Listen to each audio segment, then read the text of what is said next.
Menteri Pariwisata dan Ekonomi Kreatif Sandiaga Uno segera memberi kepastian soal bergabung atau tidak ke Partai Persatuan Pembangunan P3. Sandi mengaku sudah menemukan kesamaan pandangan dengan P3. Menurut Sandiaga, komunikasinya dengan P3 kian intens. Sandiaga juga mengaku telah bertemu PLT Ketua Umum P3 Mardiono dan berkoordinasi tentang harapan dan tahapan yang harus dilaluinya. Dalam waktu dekat, Sandiaga akan memberi kepastian soal bergabung atau tidaknya ke P3.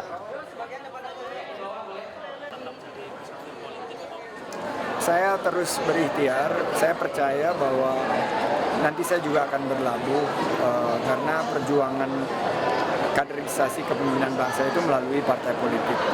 Nah, tapi tentunya harus ada tahapan-tahapan. Saya sudah bertemu Bapak PLT Ketum P3 dan sudah ada pemahaman tentang langkah-langkah ke depan. Ini akan kita mantapkan dan segera kita umumkan begitu ada kepastian.